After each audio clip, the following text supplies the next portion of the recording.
Hello everybody, welcome back. The Odysseus Destroyer is one of the capital ships in X4 found engines. One of the biggest and deadlier vessels in-game that often serves as flagship for your fleets and leading every offensive operation. The Odysseus is a Paranid destroyer and available in two different models, the Sentinel and the Vanguard, each representing one of the opposing Paranid factions. Their main differences lie to their hull strength, container storage, crew, their speed and maneuverability.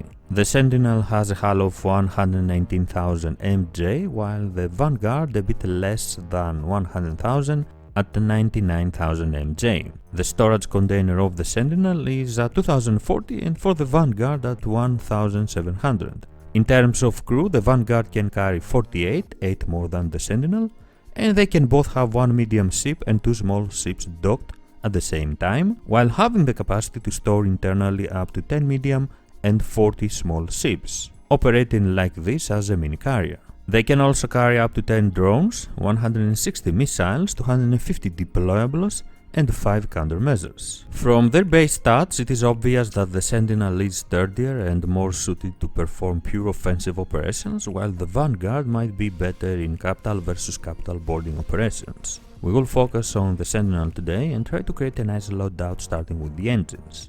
Unlike other smaller vessels, we only have two options here, an all-round and a travel engine. The all-round engine will give the Sentinel a 185 meters per second speed, 62 acceleration, 371 meters per second boost speed, and a 4,265 meters per second travel speed.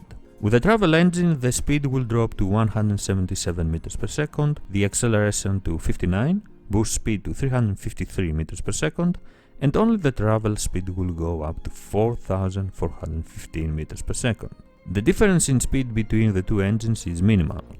I think having better travel speed will help you reach your destination faster, and this is what matters the most. This is why I will pick the travel engines for the loadout. The Vanguard with all-round engines has a 204 meters per second speed, 75 acceleration, 409 boost speed, and 4,702 meters per second travel speed. The travel engine will reduce the speed to 195 meters per second, acceleration to 71, boost speed to 389 meters per second, and increase the travel speed to 4,867 meters per second. One thing to mention is that modules in capital ships come in groups of the main module and a shield module for protection. In every case, I will pick the best shields available. When it comes to thrusters, the choice is a matter of cheaper module or slightly better values that honestly I don't think worth the increased cost. I will pick the Mark II all-round thrusters. After all, the Odysseus is not supposed to roll around and in general maneuver a lot during a fight.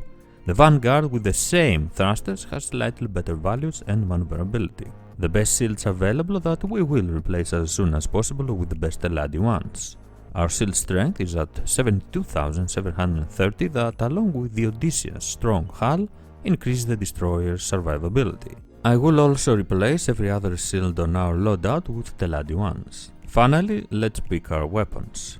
Equip the two main batteries on the Odysseus that give a 630 burst weapon output, and let's move to the turrets. The Odysseus comes with 9 sets of turrets to protect itself and destroy its enemies. I will equip most of them with beam turrets to deal faster with agile fighters, one set of large striking missile turrets that will increase our missile capacity to 360, and on the large turret hardpoint in front I will equip a large plasma turret to work as another weapon for the Odysseus, hitting hard the large enemies in front of me. You can replace the missile turrets with 2 more large plasma turrets, increasing your raw damage and decreasing your dependency to missiles. It all comes down to your preference. One plasma turret is enough to destroy most enemies, but of course with 3 it will be a lot faster. I will set all turrets to defense except the large plasma one so it can attack my current enemy, maximizing damage to hostile capital ships. Pick the consumables and software of your choice, assign your crew, and the destroyer is ready for action. The cost of this loadout is at around 17.5 million credits, that of course can go up or down based on your choices.